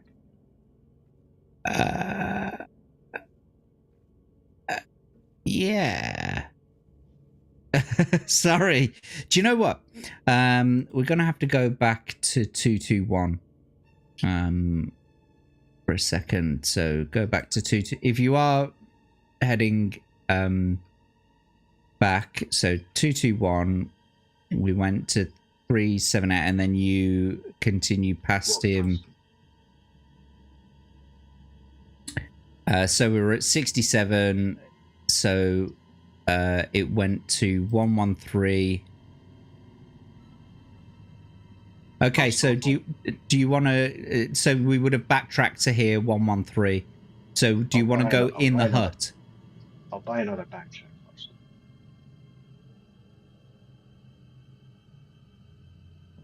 So hang on, you're using your backtrack and you're buying another backtrack back, yeah? Yes. Okay, just wanted to make sure. So you've got 5 rubies left in your adventurer's pot. And we're currently on 113. Did you want to go inside the hut? I'll take a look in the hut. Let's go in the hut then. 3, 2, 4. Yeah, so you've, just to show you, you've got 5 rubies in your adventurer's pot and you've still got a backtrack to use. Yeah. Okay. Right, so you walk around to the front door of the hut and see a large blue vase standing on a small porch. There's nobody about. You open the door of the hut, but there's nobody inside. The hut is also devoid of any furniture or objects. You walk outside again and inspect the blue vase. You look inside, but despite the sunlight, you are unable to see beyond the rim. The vase is filled with eerie blackness. You shake it, and hearing a rattling sound, you may either drop the vase on the ground, put your hand inside the vase, or ignore the vase and return to the path and head north. Guess we'll go back on the path north. Okie dokie. I thought it was something else. As you walk across the valley floor, so you're back here again now. Yeah. So do you wish to walk east or north?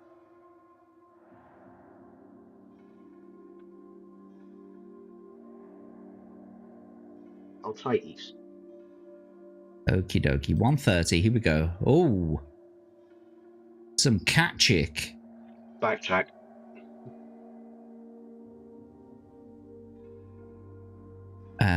Okay. Give me a second. That mine's fried. Let's get back to where we were over here. So you carried on north and you went east. So you'd rather continue north instead. Aye, I'll just go north. Okay, then. So you've used your backtrack now. And so from this point on, I'm not going to be tracking your progress unless you buy it back again. Yeah. Okie dokie. Just so you know that, I'm not tracking your progress now. So we'll head north. 306. Amidst the trees to the left of the path, you see a small stone building covered with ivy and moss. If you wish to examine the building, turn to 391. Or if you wish to carry on north along the path, turn to 112. I'll examine the building. We know why.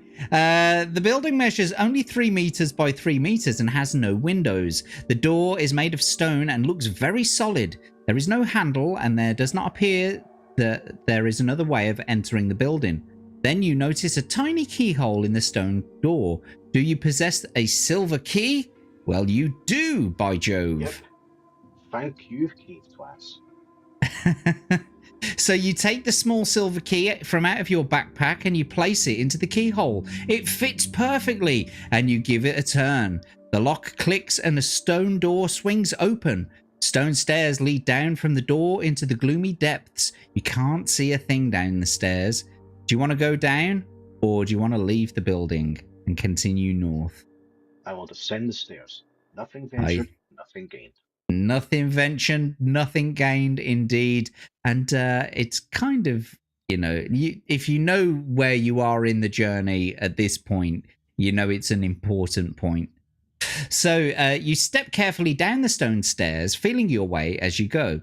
Slowly, your eyes become accustomed to the dark and you begin to make out the shapes at the bottom of the stairs.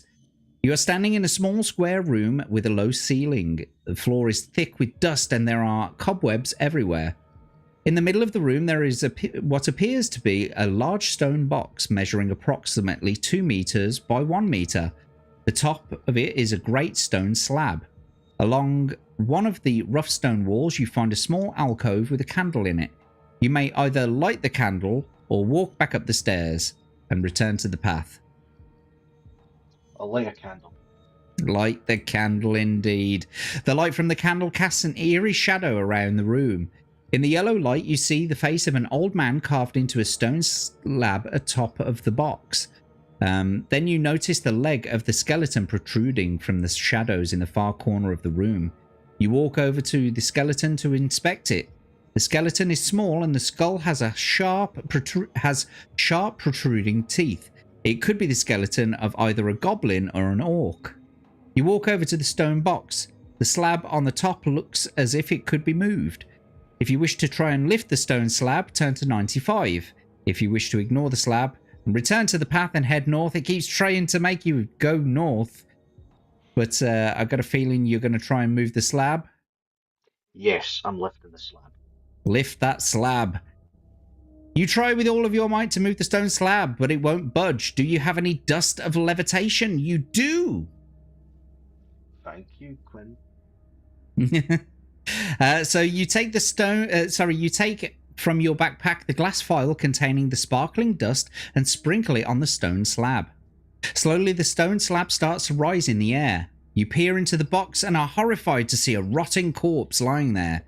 Ragged clothes cover the skeleton with flesh hanging from it. You have lifted the lid off a coffin containing some cursed undead creature and jump back in horror as you see its eyes flick open. You are in a crypt made foul by some unknown follower of darkness. Slowly, the creature rises out of its coffin and moves towards you with outstretched arms. Do you possess any holy water? Well, Gordon Bennett, if you haven't got everything on the list so far. You reach into your backpack again and you pull out a small bottle of holy water. Quickly removing the cork, you throw the water at the advancing ghoul. The thick smoke rises into the air from the burn marks made by the holy water on the putrid flesh of the ghoul. The ghoul appears to be in great pain, but through its wide open mouth no sound is heard. It crawls into the corner of the room, desperate to escape your godly weapon. You walk over to the coffin and look inside. You are overjoyed to see that as well as 25 gold pieces, an object that the ghoul was using as a headrest, a bronze hammerhead with the letter G inscribed on it. You are happily putting your findings into your backpack and walk up the stairs and finally leave the crypt to return to the path and head north. Well, what a turnabout, eh, Crimson? Right. It's almost as if you knew all the things to buy. Well, I did see Abe play this, and like I said, I played the game in the book in the past. Indeed. So now you have used the silver key, the holy water, And the dust. and the dust, but in its place you have the bronze hammer head. So you have the body and the handle now of the hammer. Good for you, buddy. And Yep. plus, for your troubles, you got yourself an extra 25 gold. So you now have 38 gold. Just in case you need to go back to your stromos. Who knows? Let's see what you're saying in the chat down here. Rar indeed. Any key to continue? Clever. You. Wendy's saying... joke on Yarny. Did she? Wendy's saying, gentlemen and dearest chat, I've got to bounce to Dreamland. Have a wonderful stream further. Ciao, ciao. And as always, Wendy, it was a pleasure to have you here. My heart goes out to you. Good night, Have a Wendy. great sleep. It's Melania. Mum, is that you? Means Melania from bloody Elden Ring. Ah, maybe. Yes. Sparkly dust. Damn it. Twilight. Ah. Surprisingly, I kicked her ass on the first go. Indeed. Indeed. Yeah, Rivers of Blood's amazing for bosses like her. Well, shall we continue onwards? By all means. Let's do it then. Let's turn to 112. The path presses on northwards through the dense trees. Then it makes a sudden turn to the right and heads east. And the path is so overgrown in places you have to use your sword to cut through it. Your walk east is long and tiring. At last, you reach a junction in the path. Looking at Big Leg's map, you decide to head north again in the direction of Stonebridge and ignore the narrow path, continuing east. The path opens out into a small clearing, and to your right you see a pile of branches, grass and pieces of rag, the lair of some large creature. Amongst the debris and old bones scattered about, you catch sight of something glittering. If you want to look more closely, turn to 57. If you wish to hurry north along the path, turn to 360. I'll just keep going. 360 it is then. Here they are. It's it's all of Khan's bandits from the Wrath of Khan. It's the bum bandits. Walking along the narrow path, you suddenly hear the sharp crack of a twig breaking and the whispering of low voices. You draw your sword and wait anxiously with your back to a large oak tree.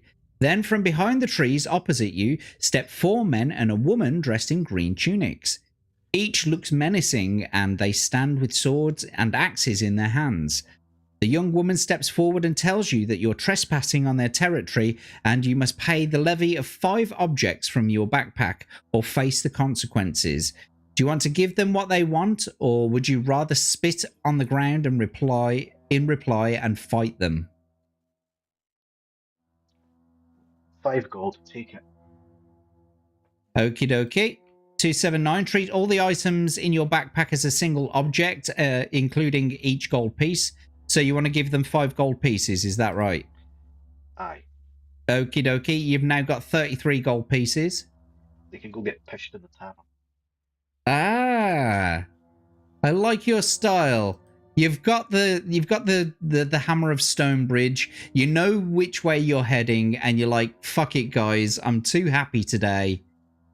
I've got what I need, and I'm going to Stonebridge. Fuck you guys. Have a pint on me. Okay then, so the bandit woman takes the items from you and steps back to let you pass. You head north again and soon notice the trees beginning to thin out on either side of the path. Eventually, the path leads out of the trees into a ploughed field. You are out of Darkwood Forest. And here we go. So, looks like you're at Stonebridge. The path leads through the field to a stone bridge over a clear stream. Beyond the bridge are the small cottages and wooden huts of a village. A sign on the bridge reads, Stonebridge. You cross the bridge and see 2 old dwarves, long white beards, standing by a cottage looking at you. Do you have the hammerhead with the handle with the letter G inscribed on them? If you do, Yes, turn to I most 400. certainly do. You certainly do, my friend. And so, you walk up to the old dwarves and ask them to take you to Gillibrand. They eye you suspiciously, but they agree to do so. Commenting on your wounds and torn clothing. You got those in Darkwood Forest, I presume, says one of the dwarves, pointing at the various gashes on your body with his long clay pipe. Some people never learn. Adventurers all the same. I can't see the sense in it myself. You walk along through the village and behind two dwarves, and are many. Sorry, I'll start again. You walk through the village behind the two dwarves and are aware of many dwarvish folk watching you. They begin to follow you, and a procession builds up behind. There are lots of mutterings and whisperings amongst the crowd of dwarves, and expectant looks show on their faces. Soon you arrive at the foot of the stone steps leading up to a stone building. Outside the building, on an ornate wooden throne, sits a small old man with a long beard. He's wearing a crown but looks miserable and holds his head in his hands. You run up the steps, taking the hammerhead and the handle from your backpack. At the sight of them, the old dwarf's eyes light up and he jumps to his feet, taking them eagerly from you and starts to shout, "My hammer! My hammer! We're saved! Now, my people, we're ready to fight the trolls!" The whole crowd erupts into cheering, waving their axes and swords in the air. You tell Gillibrand of Big Leg's misfortune and why you decided to continue his quest, and of all the monsters you've encountered along the way. Gillibrand listens and frowns at the news of Big Leg, his faithful servant. Then he opens his drawer in the base of his throne and reaches into it, pulling out a small silver box and a golden winged helmet, and hands them to you. The helmet is worth hundreds of gold pieces, and you proudly place it on your head. A great roar of approval comes from the crowd, and you open the silver box and find dozens of jewels and gems, and you put these in your backpack and wave to the happy dwarves of Stonebridge. Your quest is over, and you are now wealthy beyond your wildest dreams, and that can only mean one thing, CrimsonShadow. Congratulations!